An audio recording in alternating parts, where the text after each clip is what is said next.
for a closer look at the Republican convention and what to expect, I'm joined by Clifford Young. He's the president of Ipsos Public Affairs in the United States. Thank you so much for joining us. Well, thank you. You know, this Republican convention is unlike anyone has ever seen before. For the international community watching this unfold, what can they expect? What should they look for? Okay, first and foremost, let's talk generally, then more specifically about this convention. What do we know about conventions in general?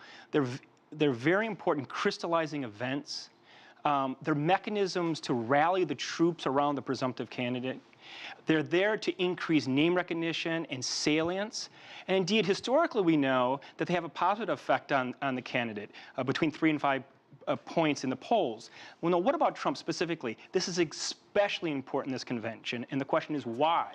Because there's an enthusiasm gap in the Republican base. If you compare the numbers today with the numbers when Romney was running in 2012, there's a 10-point gap. So key for Trump right now is to minimize that gap, that deficit, to build credibility with the base, and the convention is set up in such a way so that he can do that. So, it's really a pep rally of sorts. A lot of people know who he is. Globally, even, he's become a household name because of everything he's done, especially with the media. But not a lot of people know about Mike Pence, his vice presidential candidate, running mate.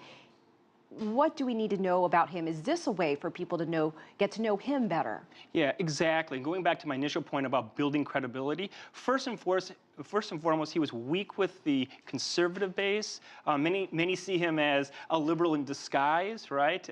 A wolf in sheep's clothing in some ways. And so the Pence selection was done to reassure the conservative side, the conservative wing of the party. That, in addition to other sort of initiatives, when you look at the convention, are there to reinforce his credibility. We're also going to hear from, as we heard Nathan say, his wife, Melania. We really haven't seen a lot of her. She's made very few public appearances, but she has the headline speech tonight. What can she do to get people around the United States and around the world to get others to know more about their family? I mean, is this a way to humanize him, as Nathan mentioned? That's exactly the point. So first and foremost, building credibility through the selection of Mike Pence.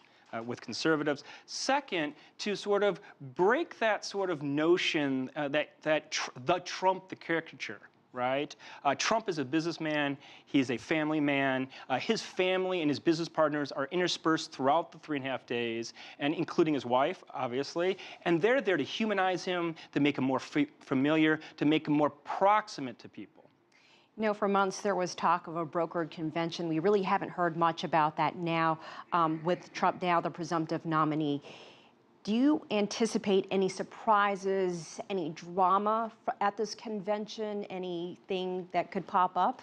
Now, we've seen a little bit already. The anti-Trumpers have tried to push through a motion today. They were blocked, of course.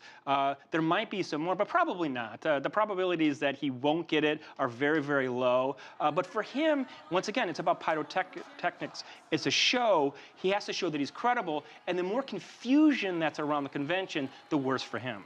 They really don't need that there. They don't need it at all. He needs to reinforce a point that he is a serious, credible alternative to Hillary Clinton, and that his base can trust him. And any sort of confusion doesn't help, obviously, in the end. All right, Clifford Young, thank you for your insight. We appreciate you joining us on the show. Well, thank you.